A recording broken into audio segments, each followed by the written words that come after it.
What up YouTube, back again with another video.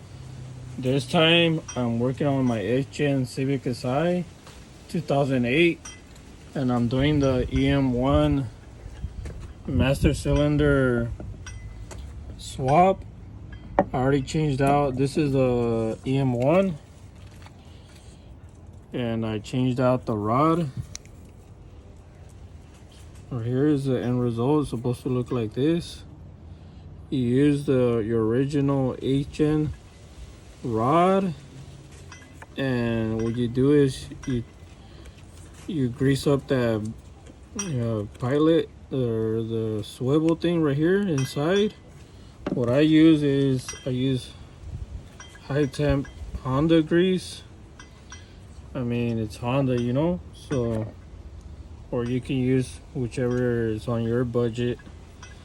So this is a 2000 Honda Civic Si EM1 Master cylinder with the 8th gen rod, and just grease it up, clean it up real good.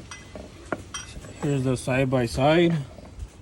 This is the original EM1 and the 8th gen. I noticed that the ends are, this one's like more like in the triangle, like sticking out, like more pointy, and this one's more rounded.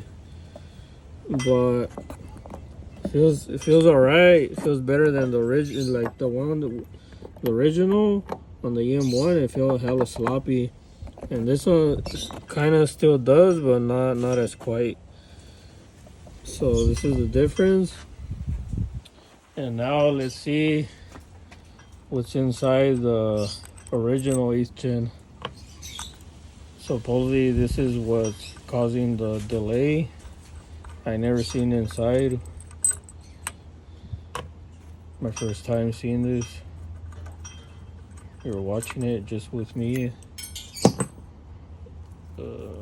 Something came out, but I don't know what this is. Some seal, I guess.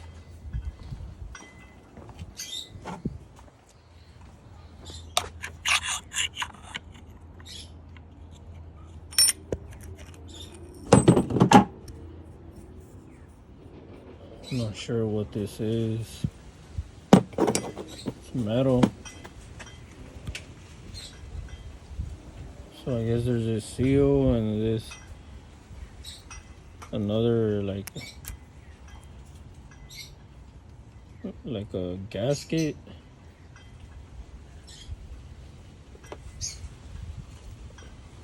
But yeah, the EM1 doesn't have this. As you can tell, it's just straight. Doesn't have it anywhere. But yeah guys, I just thought I'd show you guys a quick demonstration, the differences and what you need to do. Alright guys, thanks for watching.